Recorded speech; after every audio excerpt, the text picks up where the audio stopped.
Boa noite a todos. É uma grande honra estar com vocês mais uma vez aqui para compartilharmos a palavra de Deus. Peço que você abra a sua Bíblia na carta de Judas, penúltimo livro da Bíblia, Novo Testamento. Nós vamos ler dos versículos 5 até o versículo 8.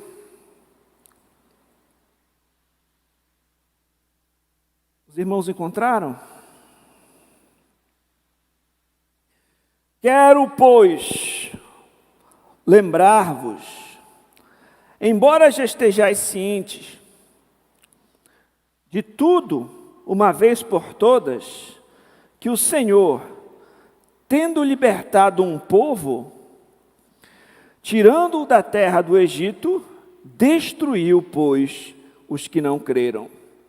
E a anjos, os que não guardaram o seu estado original, mas abandonaram o seu próprio domicílio, ele tem guardado sob trevas, em algemas eternas, para o juízo do grande dia. Como Sodoma e Gomorra e as cidades circunvizinhas, que havendo-se entregado à prostituição, como aqueles, seguindo após outra carne, são postas para exemplo do fogo eterno, sofrendo punição. Vamos mais uma vez ao Senhor em oração.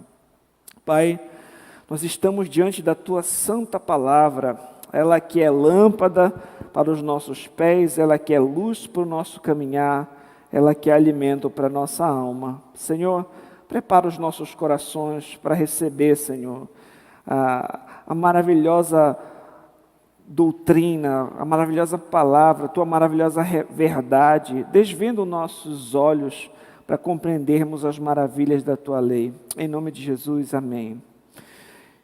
Sensação, tomar um pouquinho. Tá?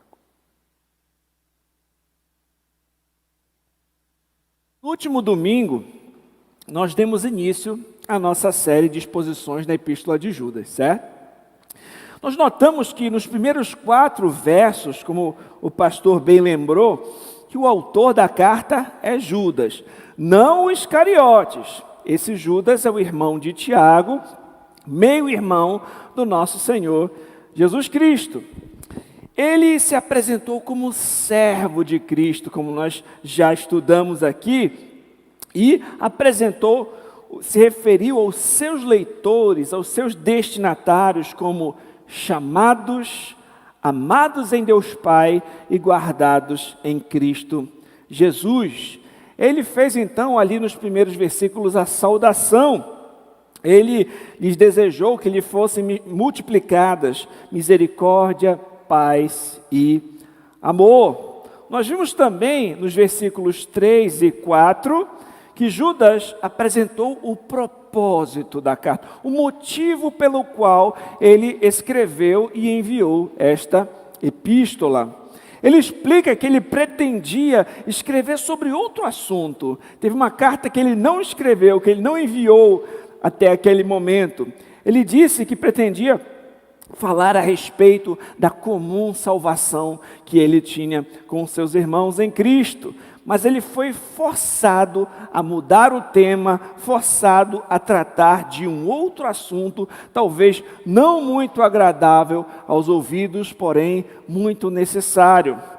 Ele precisava chamar os crentes a batalharem diligentemente pela fé que de uma vez por todas lhe foi entregue. Qual era o motivo dele mudar o tema da sua carta, dele chamar os crentes então para essa batalha? Qual foi o motivo? O motivo dessa convocação foi a presença, a infiltração de falsos mestres. Tinham falsos mestres infiltrados ali na igreja. Eles dissimulavam, eles estavam ali, aos poucos, influenciando a igreja com falsas doutrinas, com falsos ensinos, com ensino venenoso, com ensino deturpado.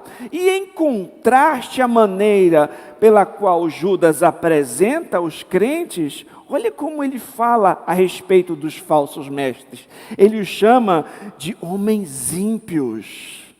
Eles são falsos crentes. Eles, com a boca, professam crer no Senhor, mas com seus atos eles o negam. São homens ímpios, homens que transformam em libertinagem a graça de Deus. Uma vez que somos salvos pela graça, vamos continuar vivendo de qualquer jeito. Podemos pecar à vontade, podemos cometer imoralidades. Transformam a graça de Deus em libertinagem. Eram antinomianos, sem lei alguma, e eles negavam com o seu ensino e com a sua atitude o único e soberano Senhor Jesus Cristo. Então, nós vimos também que a apostasia e a condenação desses falsos mestres infiltrados já havia sido pronunciada há muito tempo. Além disso, meus irmãos, nós refletimos aqui no último sábado que essa exortação que Judas faz, chamando a igreja a batalhar diligentemente pela fé nos seus dias, também continua sendo muito pertinente a nós nos dias de hoje. Essa exortação é muito atual, é muito necessária para mim e para vocês. Ainda hoje, meus irmãos, existem muitos falsos mestres, eles têm se multiplicado, deturpado as escrituras, homens ímpios que deturpam a palavra de Deus. Existem pessoas dissimuladas, que afirmam que são cristãs, mas defendem aquilo que o Senhor abomina, aquilo que é contrário às Escrituras, aquilo que é desagradável a Deus. Ainda hoje existe uma grande pressão para que nós negociemos a nossa fé, para que nós mudemos o nosso discurso. Ainda hoje, em muitos lugares em que se professa crer em Deus, em que se professa crer em Cristo, nós vemos coisas contrárias às Escrituras. Nós vemos um mundanismo, buscar fazer aquilo que a palavra de Deus diz que não é para fazer, não levar em consideração a vontade de Deus, simplesmente aquilo que dá certo, sendo pragmáticos, relativismo moral, universalismo, aqueles que vão dizer que todos os caminhos levam a Deus, doutrinas antinomianas que transformam em libertinagem a graça de Deus, o ecumenismo, como mais uma vez vai tentar igualar, como se qualquer caminho estivesse certo, como se não tivesse diferença entre as doutrinas, entre a fé professada por cada religião. Há uma pressão atual para a desconstrução da família nos moldes bíblicos, nos moldes cristãos. Há uma revolução sexual também acontecendo, na qual se apresenta modelos também desagradáveis ao Senhor a respeito da sexualidade. Há uma agenda pró-aborto. Há pouco tempo, pessoas comemorando, porque em determinado contexto se aprovaram leis que viabilizaria o aborto. Então, falsas doutrinas que negam a Cristo. Existem aqueles que negam a inspiração das Escrituras. Isso são só algumas coisas que eu lembrei aqui para falar. Mas existem muitos falsos ensinos por aí. E hoje a informação é repassada aos montes, Você entra na internet, no WhatsApp, nas redes sociais, você recebe informação de todo lado, são muitas vozes. Se você não tiver uma base, se você não tiver um crivo, você pode ser levado por qualquer vento de doutrina. E você não pode ser como aquela pessoa que diz assim, não, falando de Deus está tudo bem. Aí o pessoal fala de Deus, mas fala algo que não está de acordo com a sã doutrina, que não está de acordo com as Escrituras. Você precisa conhecer as bases, os fundamentos da sua fé, certo? Então, nós precisamos hoje ainda diligentemente estarmos firmados na verdade e batalhar pela fé. E no texto que nós vamos trabalhar hoje, Judas apresenta 3 exemplos da história antiga, daqueles que abusaram de privilégios concedidos por Deus e receberam, no final, a condenação do Senhor. São 3 exemplos ali de juízo, 3 exemplos de condenação, 3 exemplos de rebelião, para mostrar que assim como no passado Deus condenou esse tipo de atitude, no passado Deus já lidou com aqueles que se rebelaram contra Ele de forma firme, esse mesmo Deus que lidou, por exemplo, com os israelitas incrédulos, o mesmo Deus que lidou com os anjos caídos, o mesmo Deus que destruiu Sodoma e Gomorra, é o mesmo Deus que nós servimos hoje. Nós precisamos conhecer os diversos atributos de Deus. Assim como o Senhor é amoroso, o Senhor é misericordioso, o Senhor também é santo. E o Senhor também é um justo juiz que julga com retidão. Assim nós vamos compreendendo de forma mais profunda o Deus que nós servimos. E essa advertência que Judas vai dar, trazendo de novo esses exemplos, deveria fazê-los tomar cuidado para não seguir o rumo desses falsos mestres, não seguir os seus ensinos, não imitar a sua conduta. Então, ele vai apresentar 3 exemplos que vão ser os 3 pontos que vão desenvolver este sermão. Do versículo 5, o exemplo dos israelitas incrédulos. O versículo 6, o exemplo dos anjos caídos. E no versículo 7, o exemplo de Sodoma, Gomorra e outras cidades que foram destruídas. Começando então pelo primeiro exemplo, o exemplo dos israelitas incrédulos. Aqui nós vamos ler novamente o versículo 5. Judas vai dizer: quero, pois, lembrar-vos, embora já estejais cientes de tudo, uma vez por todas, que o Senhor, tendo libertado um povo, tirando-o da terra do Egito, destruiu depois os que não creram. Eu queria pegar logo esse início, quando ele diz assim: quero, pois, lembrar-vos, para a gente fazer uma breve reflexão aqui, tirar uma aplicação para a nossa vida. Aqueles irmãos, eles conheciam com certeza todas essas histórias que Judas estava falando, mas ele queria lembrá-los. Meus irmãos, nós precisamos ser lembrados muitas vezes daquilo que nós já sabemos. Quando nós ouvimos uma pregação, como agora, por exemplo, não quer dizer que nós necessariamente temos que aprender algo novo, tem que ter uma novidade em todo o sermão. Pode ser que você precise ser lembrado daquilo que você já sabe, recordar coisas importantes que talvez podem ter sido esquecidas ou que nós mesmos temos negligenciado.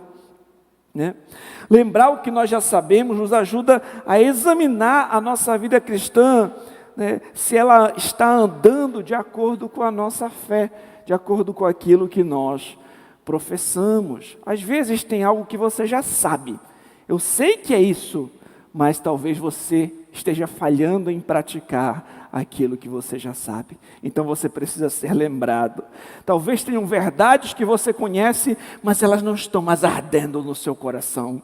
Talvez você saiba que aquilo ali é verdade, mas talvez seja algo que está meio que esquecido na sua vida. Aí você ouve uma pregação, o seu coração é aquecido, você se lembra daquelas verdades e você passa então a observá-las. Às vezes também, meus irmãos, nós estamos num momento de crise, quando a gente está passando por uma dificuldade, um problema, às vezes a gente fica meio confuso, e até mesmo esquece daquelas verdades que a gente já sabe. E aí alguém vai conversar com a gente e fala aquelas mesmas verdades que a gente já sabe. Às vezes, por exemplo, você está passando por um momento difícil na vida e vai desabafar com um amigo. E aquele amigo lembra você que tudo está debaixo da providência de Deus, que todas as coisas cooperam para o bem daqueles que amam a Deus. Você já sabe de tudo isso, que Deus é soberano e que você precisa confiar no Senhor e que o Senhor é um socorro bem presente na hora da angústia. E você sabe dessas coisas, mas no momento do conflito parece que você não está tão consistente nelas. Alguém fala, você é lembrado, é fortalecido e edificado com aquelas mesmas verdades. Aqueles irmãos já sabiam dessas histórias, mas Judas aqui, ele quer lembrá-los daquilo que eles já sabiam, né, para trazer novamente uma reflexão. E o texto prossegue, quero lembrar-vos, né, embora já esteja ciente de uma vez por todas que o Senhor, é interessante que em algumas versões, alguns manuscritos, a palavra aqui é Jesus mesmo, né? Jesus, no grego, Jesus. Então, aqui Judas usa um nome humano conferido ao Filho de Deus para se referir ao livramento de Israel. Que coisa interessante, mostrando que ele já existia mesmo antes da encarnação. Então, se essa tradução, se essa versão está correta, ele coloca Jesus libertando o povo de Israel. Como assim? Que o Filho de Deus, ele já existia.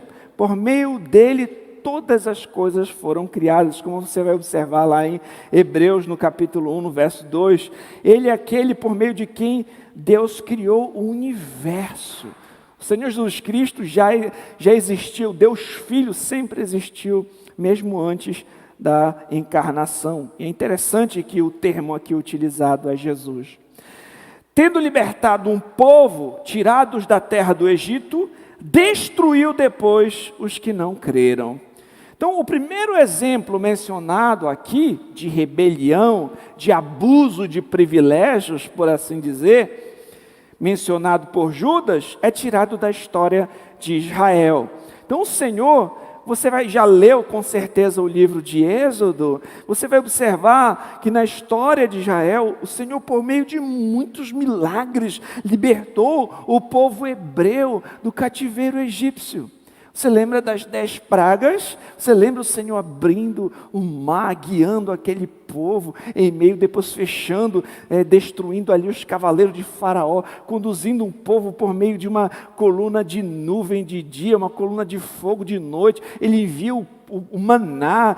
Quantos milagres, quantas maravilhas aquele povo não experimentou, quantos privilégios eles não tiveram da parte do Senhor de serem conduzidos por Moisés, o servo do Senhor. Entretanto, a resposta desses israelitas, de grande parte deles, foi incredulidade, dúvidas, murmurações contra Deus. O Senhor havia lhes prometido a levar até a terra prometida. Quando os israelitas negaram entrar em Canaã, após o relato dos espias, vocês lembram da história, o Senhor os castigou por conta da sua incredulidade. E toda aquela geração morreu durante os seus anos de peregrinação no deserto. Então, muitos daqueles que observaram, tiveram um grande privilégio, né, não chegaram a concluir, por exemplo, não chegaram a entrar na terra de Canaã, na terra prometida, por conta da sua incredulidade, a despeito dos grandes privilégios que eles tiveram. Meus irmãos, existem pessoas, né, que por algum tempo acabam aparentemente demonstrando que têm fé. A gente até parece pensar que aquela pessoa de fato é um servo do Senhor. Mas acontece alguma situação que leva aquela pessoa a abandonar aquilo que professava crer e ir embora. Quando isso acontece, isso é uma evidência de que aquela fé nunca foi uma fé verdadeira. É só nós observarmos ali a parábola do semeador. Vocês lembram dessa parábola? Nessa parábola do semeador, tem tem um semeador que sai para semear, e algumas sementes caem à beira do caminho. Aí vai lá um pássaro e come a semente. Outra semente cai sobre o solo rochoso e não cria raízes, né? Aquela semente acaba não desenvolvendo. Outra cai sobre os espinhos sufocam. Mas somente aquela que caiu em terra boa é aquela que frutifica. E aí Jesus explica essa parábola, que tem aquelas pessoas que ouvem a mensagem, não entendem nada. Que é isso? Não entende nada. Aí o maligno vai lá e rouba aquilo que foi semeado. Existem aquelas pessoas que recebem a mensagem com alegria, mas quando tem pressões, perseguições, renúncias por conta da mensagem, a pessoa vai embora. Tem aquelas pessoas que ouvem a mensagem, gostam, mas as pressões desse mundo, as ilusões da riqueza sufocam a semente. E aquela pessoa também, né, não frutifica. Mas somente aquela que caiu em solo fértil, aquela que é a pessoa que ouviu, que creu, que verdadeiramente dá bons frutos. Então tem aqueles que por algum momento aparentemente receberam bem a mensagem, mas nunca creram de verdade com uma fé salvífica. Nunca nasceram de novo, nunca produziram bons frutos, mas por algum tempo estavam ali, por algum tempo ouviram ali a mensagem. Então essas pessoas que por algum tempo, né, afirmaram que creram, que mudaram, quem sabe, alguns hábitos, que conheceram algum nível ali a verdade, e depois apostataram, depois abandonaram a fé, na realidade elas não possuíam a fé verdadeira, elas nunca nasceram de novo. É aquilo que em 1 João 2,19, João vai dizer: eles saíram do nosso meio, entretanto, não eram dos nossos. Um exemplo disso, uma pessoa bíblica que pode exemplificar isso. O outro Judas. A gente está falando aqui do Judas, irmão de Jesus, mas o outro Judas, o Iscariotes, ele teve grandes privilégios. Né? Ele foi um dos apóstolos de Cristo, participou de... Imagina quantas pregações ele não viu da boca do próprio Senhor Jesus. Oportunidade, né, de fazer e experimentar tanta coisa, mas no final ele nega a Cristo, ele trai a Cristo. No final ele é possuído por Satanás e ele vai se suicidar. A questão é, ele nunca foi um verdadeiro discípulo. Ele nunca nasceu de novo. Ele nunca possuiu a fé genuína, a fé que salva.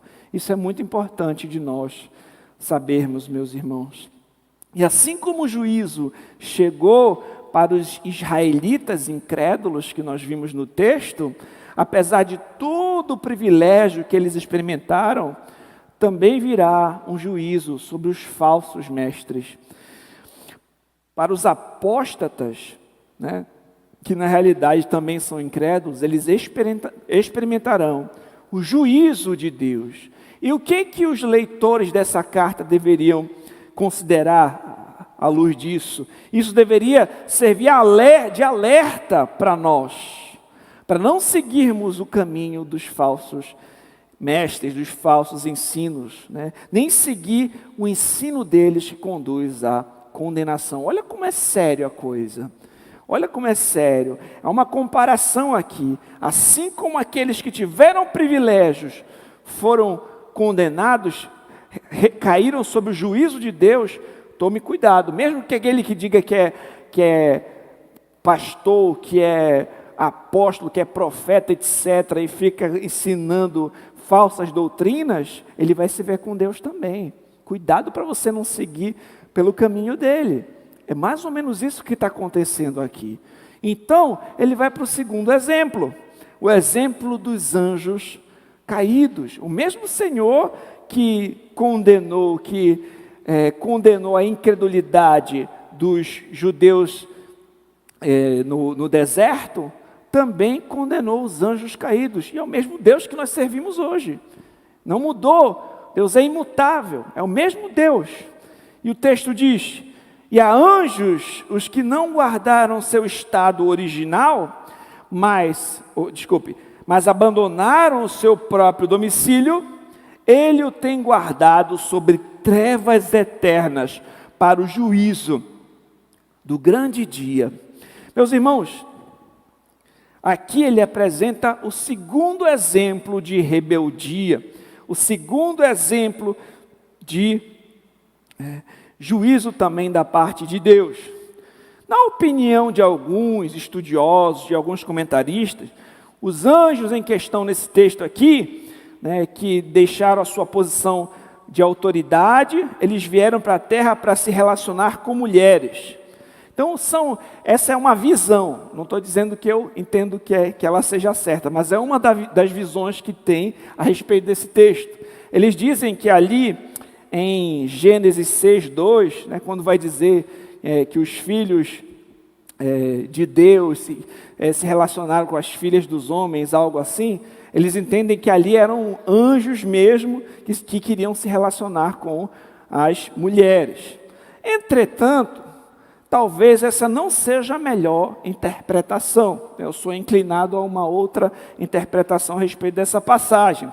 Uma vez que, de acordo com Mateus 22:30, Jesus vai dizer que os anjos não casam, não se dão em casamento, e parece que também no contexto de Gênesis, uma alternativa melhor seria descrever ali o relacionamento entre a descendência de Sete com a descendência de Caim. Me parece que essa é a melhor interpretação. Então, qual é a outra alternativa possível para interpretarmos esse texto? A outra alternativa é entender que trata-se de anjos que ocupavam posições privilegiadas de autoridade, se rebelaram contra Deus, o seu Criador, ou seja, uma referência à queda de Satanás e os seus demônios que o seguiram e agora eles estão em trevas aguardando o juízo final. Me parece que essa alternativa é mais coerente. Entretanto, uma ou outra, o ponto é que anjos pecaram, caíram e receberam o juízo de Deus. 2 Pedro 2,4 diz assim: ora, se Deus não poupou os anjos quando pecaram, antes precipitando-os no inferno, os entregou a abismo de trevas reservados para juízo. Então, o Senhor não poupou anjos que caíram. Assim como o Senhor não poupou os israelitas, ele também emitiu o seu juízo, assim os anjos também. Eles enfrentaram o juízo de Deus. Charles Haddon Spurgeon, ele coloca nos seguintes termos, prestem bastante atenção. Se o pecado poderia arrastar um anjo dos céus, ele pode muito bem arrastar um ministro do púlpito, um diácono da mesa de comunhão, um membro da igreja fora do meio de seus irmãos. É apenas a perseverança na santidade que é o símbolo da salvação eterna. Se abandonarmos o Senhor e voltarmos aos nossos antigos caminhos malignos, será a evidência de que nunca acreditamos em Cristo e que não houve uma verdadeira obra da graça em nossos corações, de Charles Spurgeon. Meus irmãos, não basta apenas você conseguir alcançar uma posição privilegiada. Eu me tornei membro, me tornei um diácono, quem sabe porventura até mesmo um pastor. Mas se quem sabe um dia essa pessoa abandonar a fé, negar a Cristo, abandonar tudo aquilo que ela afirmava crer, isso é uma evidência de que essa fé nunca foi genuína, nunca foi verdadeira. Essa pessoa estava enganando talvez a si mesmo ou até mesmo até os outros. Porque a verdadeira marca da fé, a marca da verdadeira fé é a perseverança. Aquele que verdadeiramente crê para a salvação vai continuar crendo até o fim. Vai continuar crendo até o fim. Uma vez que o Senhor guarda os seus. Aquele que começou a boa obra há de completar, há de terminar. Há um jogo de palavras interessante nesse texto que nós lemos a respeito dessa palavra guardou. Por quê? Ele fala que os anjos não guardaram o seu estado original, mas ele fala que o Senhor os guardou sob trevas para juízo. E lá no verso 1, nós vemos que o crente genuíno está guardado em Cristo Jesus. Em Cristo Jesus nós estamos guardados. O Senhor que começou é o Senhor que vai concluir a obra. Não tem como um verdadeiro crente, né, cair da graça. Não tem como isso acontecer, porque ele é guardado pelo Senhor. Em terceiro e último lugar, nós vamos observar o exemplo dessas cidades, Sodoma, Gomorra e aquelas cidades circunvizinhas. O texto vai dizer, como Sodoma e Gomorra e as cidades circunvizinhas, que havendo se entregado à prostituição, como aqueles, seguindo após outra carne, são postas para exemplo do fogo eterno, sofrendo punição. O autor, então, agora Judas, lembra da destruição das cidades de Sodoma e Gomorra. Se você está fazendo aquela leitura bíblica anual, você já deve ter passado por ali, né? Esses tempos aí, para ler o relato do que acontece em Sodoma e Gomorra. Entre outras cidades que se entregaram ao quê?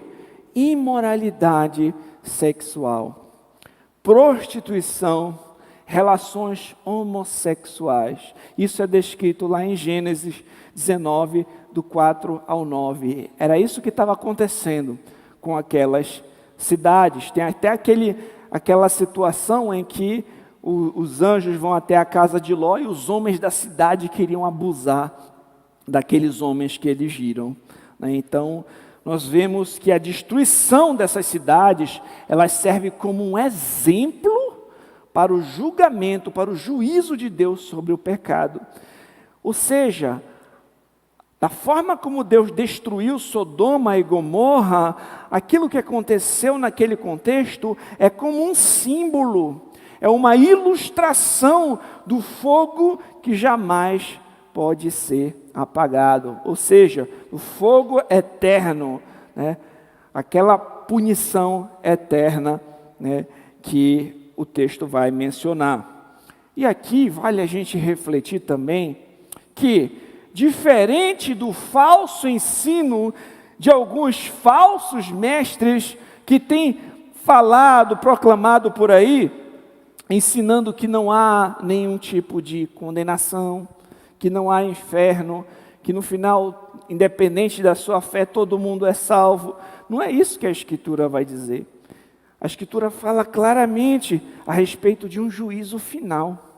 A Escritura fala claramente de um fogo eterno destinado ao diabo, aos seus demônios e a todos os ímpios. Isso é muito forte, é muito sério. E meus irmãos, a única maneira de nós, e eu e vocês, escaparmos dessa condenação, não sermos condenados no juízo, é por meio de Jesus Cristo. Se você ainda não se rendeu a Cristo, eu te convido hoje, confie plenamente em Cristo para a salvação. Somente Cristo pode trazer para nós paz com Deus, perdão. Somente Cristo pode aplacar a ira de Deus. Somente Cristo é o mediador entre nós, pecadores, e um Deus que é justo e santo. Então é necessário nós nos arrependermos de nossos maus caminhos. É necessário nós nos arrependermos de nossos pecados e confiarmos somente em Jesus para a salvação. É Cristo quem nos conduz em triunfo para a cidade celestial, onde não haverá mais morte, nem pranto, nem clamor, nem dor, nem lágrimas, só alegria eterna. É Ele que nos conduz para esse eterno descanso, para esse regozijo. É Ele que nos livra da ira vindoura, da condenação e nos leva para a glória eterna. Somente em Jesus. Não tem outro nome, queridos. Não tem outra forma. Porque todos nós pecamos. Todos nós quebramos as leis de Deus. Nós precisamos de um Salvador. Você não é bom o suficiente por si mesmo. Eu não sou bom o suficiente por mim mesmo. Todos nós precisamos de um substituto, de um mediador, de um cabeça. E esse é Jesus Cristo. Por isso que Ele é tão maravilhoso. Por isso que a obra de Deus é algo tão glorioso. Por isso que nós cantamos e louvamos aqui juntos. Porque o Senhor demonstrou o seu amor para conosco, pelo fato de que ainda pecadores, Cristo morreu por nós. Nós sendo ainda pecadores, Deus enviou o seu Filho, nascido debaixo da lei, nascido cumprindo todas as profecias, obedecendo perfeitamente todas as exigências divinas para salvar pecadores miseráveis como eu e vocês. Judas apresenta esses 3 exemplos que nós vimos aqui de juízo. Ele fala a respeito desses rebeldes, desse juízo que Deus emitiu para com esses rebeldes, tanto para com o povo de Israel incrédulo, quanto para com os anjos caídos, quanto para com essas cidades de Sodoma e Gomorra, para advertir os leitores, para nos advertir de que Deus permanece o mesmo. E assim como a rebelião dos israelitas incrédulos, desses anjos caídos, das cidades imorais de Sodoma e Gomorra e das suas circunvizinhanças, os falsos mestres não vão ficar impunes, eles caminham para o fogo eterno. Desse modo é melhor não seguirmos o exemplo e o ensino deles, mas perseverarmos diligentemente, batalhando pela fé, pela sã doutrina que nos foi entregue de uma vez por todas. Meus irmãos, atualmente todos os noticiários estão falando a respeito de uma guerra que está acontecendo, né, na Ucrânia. E ali aquele povo, aquele país está sendo invadido por tropas inimigas e as pessoas estão tendo que resistir e batalhar pela sua nação, né? Um vigor nós também não deveríamos ter para batalhar pela nossa fé, para batalhar firmemente por aquilo que nós cremos, né, por aquilo que é caro para nós, por aquilo que envolve não só uma nação física, não só a minha vida aqui e agora, mas aquilo que envolve questões eternas, aquilo que envolve a eternidade, né? Será que nós temos de fato valorizado aquilo que é eterno?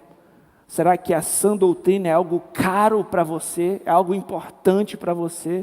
Será que a verdade de Cristo é algo que você busca conhecer, proclamar, ensinar, aprender, guardar? Será que quando você escuta um falso ensino, você consegue identificar? Ou você está muito confuso, nem sabe direito o que crer?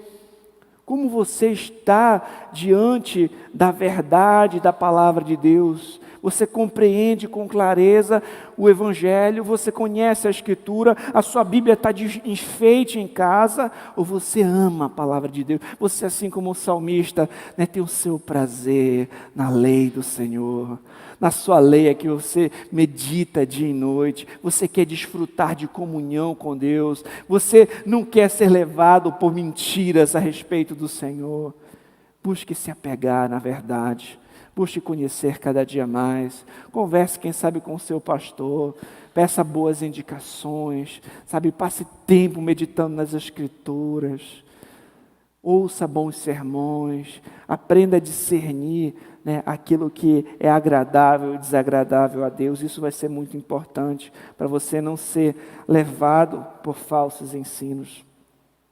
Assim como a Escritura fala de uma eterna glória, assim como a Escritura fala de alegria eterna para os crentes, de vida eterna para os crentes genuínos, nós vimos também que a Escritura fala de um fogo e sofrimento eterno para os ímpios.